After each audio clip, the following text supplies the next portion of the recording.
In today's show, the Blazers' run as a fun team with good vibes lasted less than 1 day. Chauncey Billups has since been arrested for his part in a fraudulent poker ring, as well as tipping bettors ahead of NBA games. Sheesh. Welcome to Locked On Blazers. Let's get into it.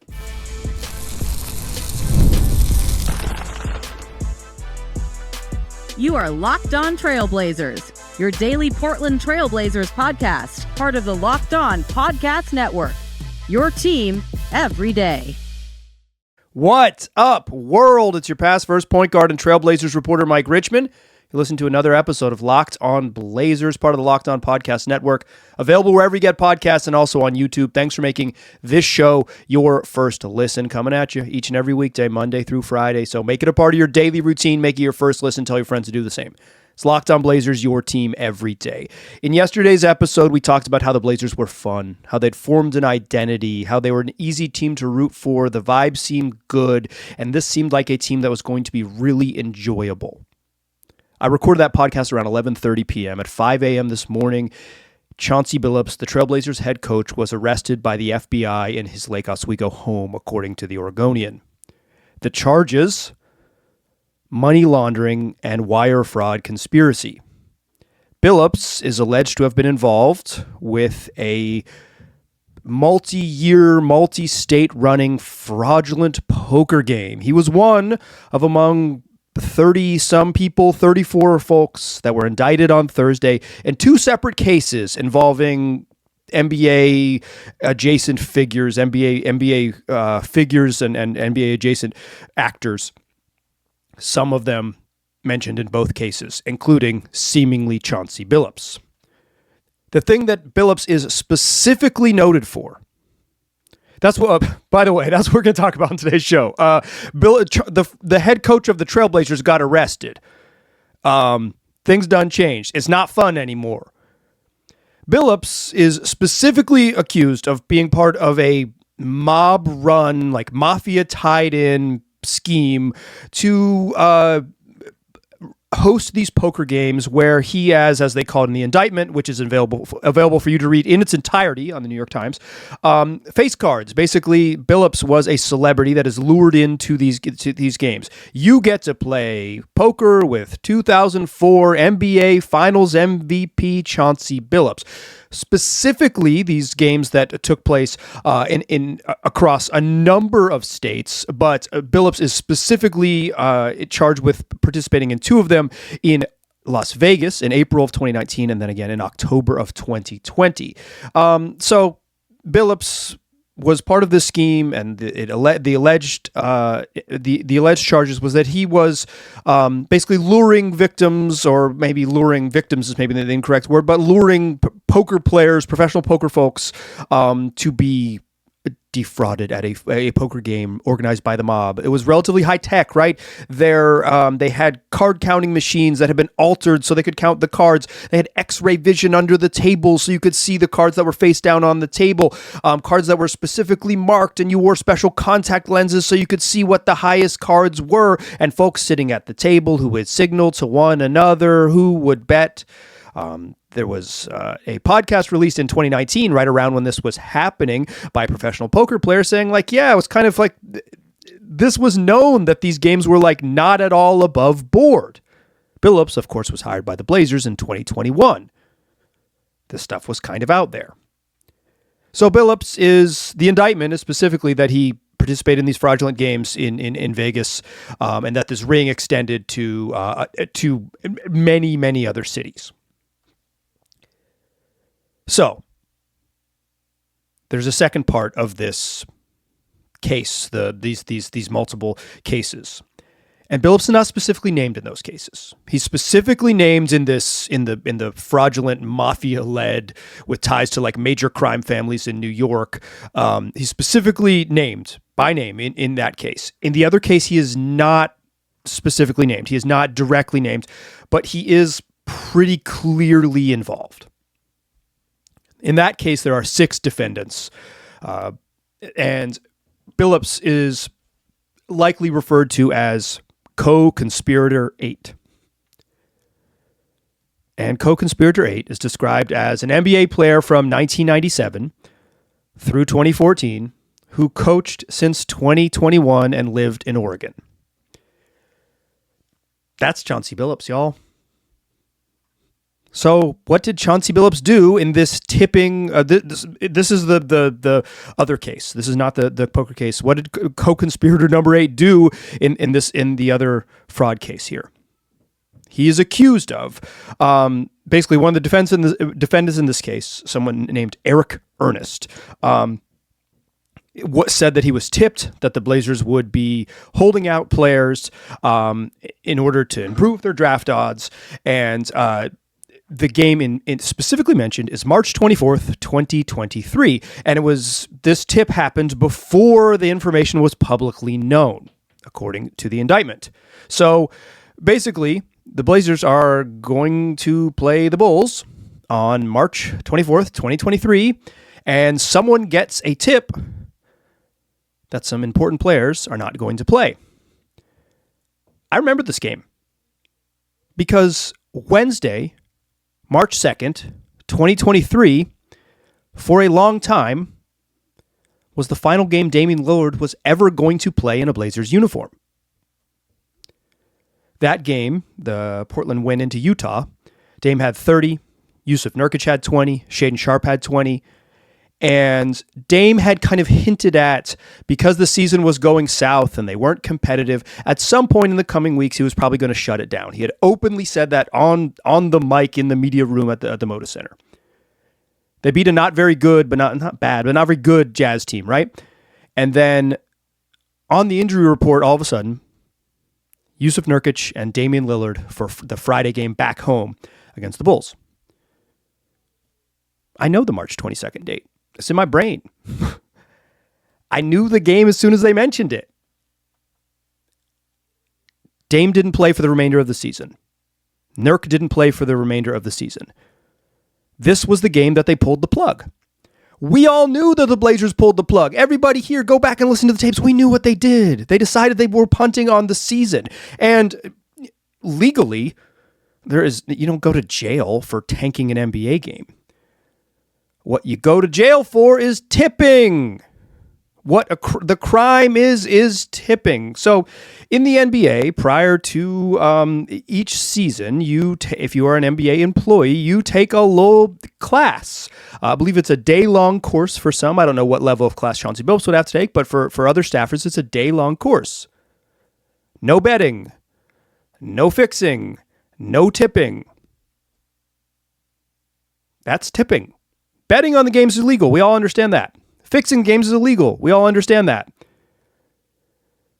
But tipping off folks before this information is public to hammer the line against the Blazers' opponent, which, according to the indictment, is exactly what happened, before it has been publicly shared that Damian Lillard and Yusuf Nurkic are being shut down for the season, is specifically against the rules and is straight up illegal. Co-conspirator number 8. This news happened early in the morning. Chauncey Billups was arrested at 5 a.m. here locally in Portland. I got an email from my sister about 5:45 this morning in Portland. She's like, yo, Chauncey Billups got arrested. I don't want to text you. When I did wake up about an hour later, around 6:30, 6:45, my wife said, Chauncey Billups got arrested. I said, what? Why would you mess with me this early in the morning? But by the time I woke up and realized that this is real and had happened, I was kind of waiting for the hammer to drop. Because if federal charges come out against Billups, and at the time I did not know about the co-conspirator number 8 thing this early in the morning, I knew it was just like, okay, he's been indicted as part of this mafia-run fraudulent poker ring. Okay, well, that's enough to lose your job. When is this going to happen? Around 9 a.m., the NBA announced that Chauncey Billups, as well as Terry Rozier, who's involved in the second case with the sort of cheating NBA games, basically. Terry Rozier and the NBA issued the following statement. Terry Rozier and Chauncey Billups are being placed on immediate leave from their teams, and we will continue to cooperate with the relevant authorities. We take these allegations with the utmost seriousness, and the integrity of our game remains our top priority. And yet, we hadn't heard from the Trailblazers. Obviously, this is like, you don't rush to make a statement, but before 7 a.m., I knew this was happening. Some of you woke up early and knew it was happening. Some of you on the East Coast woke up at a normal time and were like, oh my goodness. The Blazers, by noon, officially released the following statement. We are aware of the allegations involving head coach Chauncey Billups, and the Trailblazers are fully cooperating with the investigation. Billups has been placed on immediate leave, and Tiago Splitter will assume head coaching duties in the interim. Any further questions should be directed to the NBA. Billups is on leave by the league. He's already been replaced. There doesn't seem to be a world where he could possibly coach the Portland Trailblazers again. With 2 federal cases against you, he might never coach in the league again. Right now, as I'm recording this on the afternoon of Thursday, October 23rd, seems like this is it for Billups and his run. The good vibes of the Billups era. We had a half season last year when the Blazers were pretty good, but this year was the year of hope, was the year that they were going to be competitive and play a certain way, and he was finally going to put his sort of signature stamp on this team, and they were going to, play in the way that Billups had always envisioned. The game ended just after 9 o'clock. He got arrested at 5 a.m. the next morning, 8 hours later into game 1. And the Blazers are now just they're in a weird spot. Let's talk about the spot they're in. We'll do that in the second segment. Join me there. First, though, I want to tell you that today's program is brought to you by Robinhood. Your ambition just met its match with Robinhood. You play for the win, not just on game day, every day. Locking in on every opening, beating your PR, beating it again. Channel that drive into your money. Robinhood puts you in control of your money. Trade stocks and ETFs, options, futures, and crypto all on one platform. You can now build and execute your own trade-ups from a desktop with Robinhood Legends advanced tools, or take advantage of the new Robinhood Strategies with a tailored portfolio managed by a team of experts. You expect more from yourself, expect more from your money. Get started today at Robinhood.com/yourmoney. Again, that's Robinhood.com/yourmoney. Your money, your move. Today's program is also brought to you by DoorDash. The NBA season is heating up. Boy, is it. And DoorDash has found the perfect way to keep fans in their bag all season long, whether you're watching for highlights, your fantasy team, your favorite player. DoorDash makes every game night even better. DoorDash is the official on-demand delivery platform of the NBA, and they're celebrating with something called the Bag Drop. Every time a player scores 50 points in a game, DoorDash drops 50% off your order with Dash Pass the next day, and you're automatically entered for a chance to win the ultimate fan bag. We're talking player-inspired drip, exclusive gear, and stuff you'll actually want. DoorDash has you covered for late nights, for late-night highlights, last-minute watch parties, and double OT fuel ups. So next time someone goes off for 50, use the promo code NBA50 the next day to get 50% off on DoorDash with Dash Pass. Plus, your shot at the bag drop. Dash Pass members only, 50% off up to $10 the next day after a 50-point game with the promo code. Terms apply. No purchase necessary. Ends April 13th. Open to U.S. residents 21 or older. Visit DoorDashInYourBag.com for full details. DoorDash in your bag all season long. All right. I'm struck by a couple things here. The name that jumped out at me this morning, Milt Palacio. More on him in a second. Remember that, though. When Chauncey Billups was hired in 2021, there were, he had a years old, but credible sexual assault allegations against him. And during his introductory press conference, there were some questions about kind of how the Blazers looked into that and how they did a background check and how they sort of vetted Billups, right? Again, these are years old allegations at the time, but they were credible.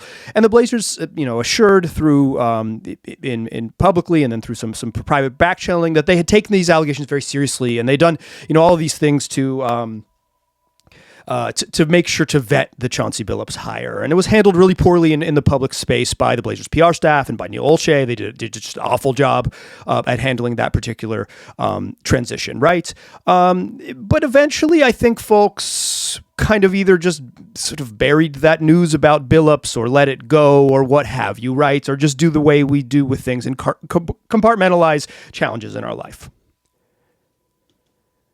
I think that really speaks to sort of in general how the Blazers have sort of handled this personnel stuff, right? And how they handled the whole hiring of Billups to begin with. But I don't necessarily want that to be the indictment that he was always evil, right, or anything like that. I think you can think that on your own. That's not what I'm trying to tie here. What I'm trying to tie here is that Billups' hire came under some scrutiny and totally earned scrutiny. And then to realize that he was involved in this fraudulent gambling ring in 2019, and then years later, tipping off someone about the Blazers who was going to then bet on the team. It's just a real challenging pattern of behavior to think that the Blazers at any point did meaningful due diligence about someone who now has truly embarrassed the franchise. There's no way to swing it any other way. So that brings me back to Milt Palacio. The Blazers, Billups' initial coaching staff included Milt Palacio, former NBA player, who was getting his first NBA shot on Billups' staff. He was going to get his first chance to coach in the league. And just before the season started, in October of 2021, we're sort of through the off season and the Billups hiring, and we're getting to the part where they play the games. And before game one of that year, Milt Palacio gets arrested for part of health insurance fraud, a larger scheme where several folks tied to the NBA put together a fairly elaborate health insurance fraud to sort of bilk millions. Palacio gets dismissed. We never hear from him again. It's covered as a side note. But it just strikes me as along the way, this whole Billups era was a mess. It was a mess. A mess! And the Blazers doubled down on him. I don't think the folks in charge get a pass. Like, sure, he was Neil Olshey's hire, right? Neil wanted to hire him. He hired him. There was a hiring process, an interview process, but Chauncey was the choice, and so they went out and hired Chauncey Billups, and as mentioned, with a pretty dubious background check where they clearly didn't do anything. And then one of his staff members is immediately arrested for fraud, and then Billups, his tenure ends here with multiple federal indictments. This season was supposed to be fun, and it still can be. It's not over. It's the fun of the season is not over, but the Blazers are just immediately in disarray because of this.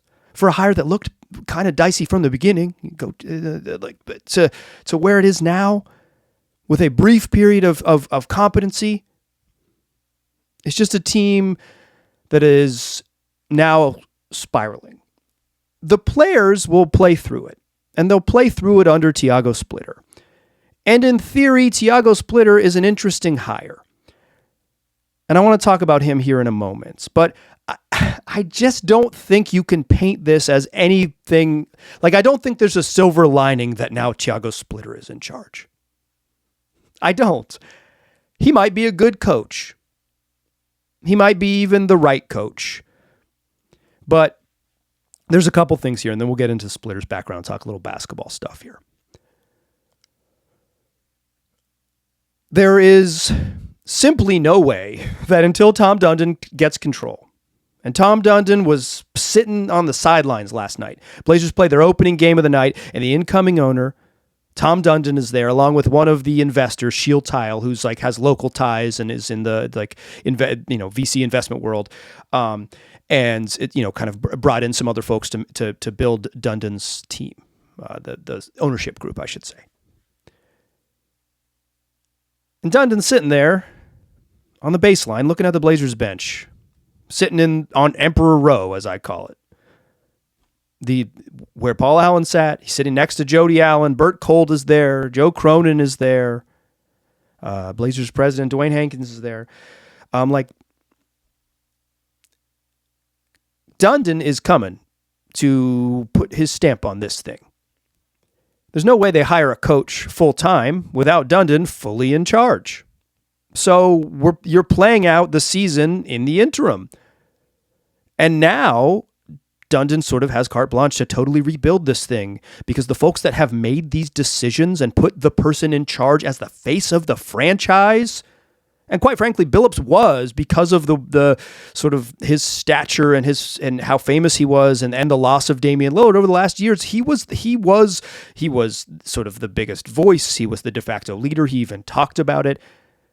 And does this dude look like someone that, like, the people that would hire and then extend Billups? Does that look good for you? That's what I mean, disarray, right? It's like the changes were going to come anyways, but now the new ownership is just like it screams for an opportunity to, even if they've done a good job, that the decisions they make are not solid, and the decisions they make are not thoroughly vetted, and the decisions they make when you put someone in charge, their decisions reflect on you. And that's what the Blazers brass has done. Blazers prior ownership has done by putting Billups in the space he's been, and the way this ended for Billups. So now it restarts with Tiago Splitter. Let's talk a little bit about him in this third segment. Who is Tiago Splitter, and what is he likely to bring to the team? Join me in that third segment.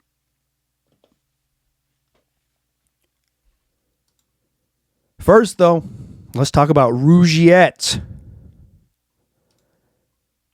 Let's be real. Making excuses doesn't solve anything. And you've probably tried them before. It's just stress. I'm tired, or it happens to everyone sometimes. But when it comes to performance, sometimes your body just needs a little extra support, and that's where Rougiette comes in. Rougiette.com offers fast-acting, doctor-prescribed treatments for ED designed to help you stop making excuses and start making moves. Rougiette makes it easy to get started. You just connect with a board-certified doctor, and it's 100% online. There's no awkward waiting rooms. There's no in-person appointments. If you're prescribed, your treatment ships discreetly to your door. The process is fast, simple, and private, and it's all handled by real doctors. It's about confidence, connection, and getting back to the moments that matter. Visit rugiet.com/LockedOnNBA to get 15% off your first order. That's rugiet.com/LockedOnNBA, and don't forget to use the promo code LockedOnNBA so they know we sent you. Rougiette, stop making excuses, start making moves. Today's program is also brought to you by FanDuel. The NFL season is here, and FanDuel has an offer you don't want to miss. Right now, new customers can bet just $5 and get $300 in bonus bets if you win. That's right, pick a bet. Put down $5, and if it hits, you'll unlock $300 in bonus bets to use across the app. A lot of ways to wager. FanDuel's got all of them there on an app that's super easy to use, and you'll find any action that you're looking for. So what are you waiting for? Visit FanDuel.com to download the FanDuel app today and get started. Still a pass first point guard. I'm still Mike Richmond. Still listening to Locked On Blazers.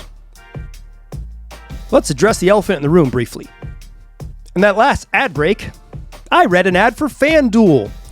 Isn't there something a little bit ironic?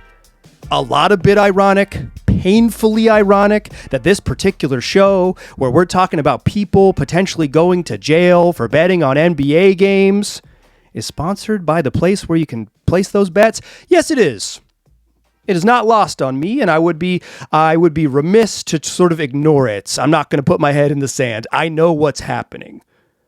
The proliferation of in-app, on-phone, on-demand sports betting has put us in a situation where co-conspirator number 8 was just fired from the Blazers and will likely never coach in the NBA again if these allegations prove true. And if they are not true, or somehow they are, Billups wins out in court, or not eventually charged with these crimes, it's a long road back to the big chair on an NBA team. And it's because, and I'm going to be totally clear with, FanDuel allows me to do this show, right? Like, accepting money from sports books is how I'm able to bring you 230 or whatever episodes a year.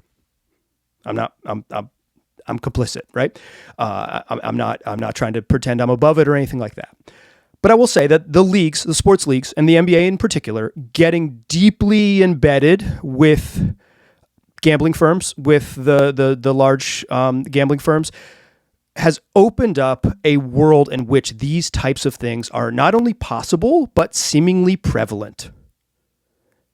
That's bad. I don't know exactly what the solution is for the NBA, but creating this environment, like gambling, FanDuel is not in and of itself illegal. It's fun sometimes.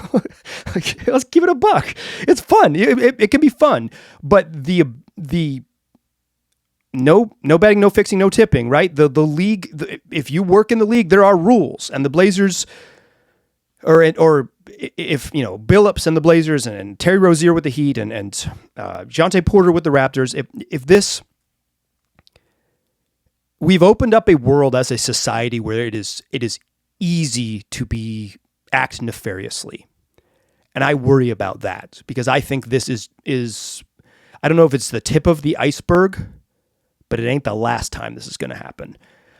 So yeah, that's the elephant in the room. I'm glad we, to use another animal metaphor, I'm glad we put the tiger on the table and yelled at it briefly because I'm not afraid to hide. I'm not going to hide. I'm not afraid to yell at the tiger. I'm not going to hide from it. So, Tiago Splitter is your Blazers head coach. The Portland Trail Blazers are going to play game 2 of 82 tomorrow night. You're listening actually to Friday's show. I'm going to put this out a little bit early, but Friday evening against the Golden State Warriors. Holy cow. The NBA season's so relentless. They play Friday. They have a day off, travel day Saturday. They play Sunday. They play Monday. They got a day off Tuesday. They play Wednesday. The Blazers will not have a day off. They'll have 2 travel days, Saturday and Wednesday. And they'll play a game every other day on Friday, Sunday, Monday, Wednesday. It's relentless. They lost their head coach. But Tiago Splitter is, if nothing else, as we pivot a little bit here, an interesting replacement. Splitter most recently of the Paris Basketball Club, owned by David Kahn. He spent a year with him, 24-25 season, was darn effective. They won the French Basketball Cup championship. They made it into the EuroLeague playoffs. He was really good. I listened to a podcast with him this afternoon, this morning, because I've had to do some other stuff. Couldn't get to this podcast as quickly as I wanted, but he was on this a long podcast. Spent about an hour chatting with a couple folks called Slap the Glass, and he talked about his coaching philosophy, and I thought it was really interesting. I'm not going to rehash it too much here, but playing quickly, 0.5 basketball of made popular by the Spurs, where you make decisions within a half second. You don't hold the ball, you don't stop. A lot of cutting, a lot of movements, pressure defense. It really seems like a really interesting background. He was very effective with the French in the French league and with Paris basketball and in EuroLeague. He spent 7 years in the league. Before that, a decorated career as a European star. He's Brazilian, but a decorated career playing in Europe. And played 7 years in the league, won a championship with the Spurs, right? 2 decades of pro playing experience. And he joined the Nets in 2019 as a pro scout. He's kind of followed Ime Udoka around.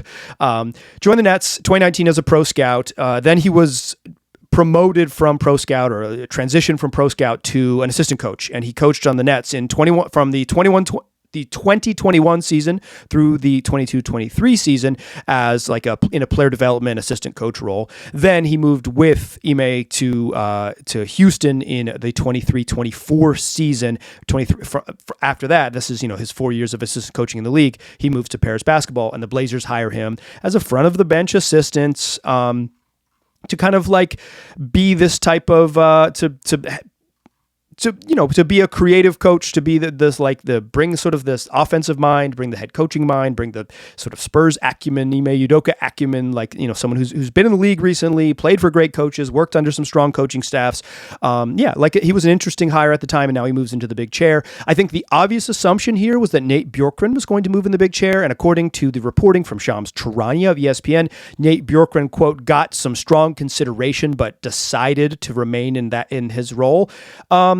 To me, Nate Bjorkgren does not seem like a temperament that you necessarily want to be in the big chair, although he might be a totally good coach. He goes hard, right? He's a bit of a turbo. He coached a couple games for the Blazers. I think those games by Blazer fans are deeply overrated because Scoot Henderson hit a game winner. If they lose that game to the Jazz, I don't think you feel the same way about Nate Bjorkgren, but Scoot hit it. Let's go. Splitter's going to get this chance. I like Splitter as an X and O's guy just from listening to that podcast and kind of hearing him talk about what his sort of beliefs and outlook is on how basketball should be played and how to coach guys. Like things I liked him talking about was like reducing their mental load, right? Because the season is so long. So it's like sometimes you just like, okay, we're losing a bunch of games. What we don't need is a hard practice. What we need is like get away, like to sort of unwind. Like I think that understanding is really strong. It is hard to know from my perspective whether he will have so much of coaching is not X's and O's and basketball knowledge, but it is like the soft skills. It is the getting guys to buy in. It is being able to connect with players in a variety of stages, like starters, bench guys, end of bench guys, stars, role players, etc. Right? Like it's the ability to connect with folks, get them to buy in. It's the ability to communicate your ideas effectively. It's not just the ideas themselves, but the ability to communicate them in ways that guys want to execute them. It's hard to know what he'll be like. I will say in general, I am intrigued by Splitter getting this opportunity. There's no way he gets the interim tag removed because, again, the new ownership is going to come in and get to put a stamp on everything. And now carte blanche to really, like, obviously you own the friggin' thing. You have carte blanche to do whatever you want. But now like a runway that like if Tom Dundon really wants to just clean house and like have it start over, hey, we need to start this thing over, really got a lot sturdier legs this morning. So that's what the Blazers are. They're going to play basketball games. Tiago Splitter's going to coach the basketball games. Boys Friday night at the Moda Center going to be weird. I will be there. I'll bring you a show. I don't think, let me be honest with you. As we get to the end of the show, I'll try to end this quickly. But like, I was going to do my most intriguing lineup today and talk about some other stray basketball stuff. I don't want to talk about federal indictments. I don't want to talk about the Blazers' mess from the very beginning of the Chauncey Billups era really blowing up in their face in the end. That sucks to me. I like basketball. Sometimes I can land the plane okay when I'm talking about the chaos, but I wanted to talk most intriguing lineup, and I certainly wasn't going to record a podcast on one game on a Friday night. I was going to take the weekend off, y'all. I do this a lot, and I have a life. But I think we'll probably do a show after that game because the world's different. The Blazers universe changed dramatically today, and for the worse. And it's not any of the players' fault. And I keep thinking about that. It's just like they are now saddled with this chaos. And guess what you got to do? You need to play 3 games over the next 4 nights. Best of luck. So, game 1 of the Tiago Splitter era. Game 2 of the 25-26 NBA season. My goodness. Come back for that one. We'll do a little bonus episode. I appreciate you listening. Tell your friends about the podcast. We'll be back next week. I'll talk to you soon.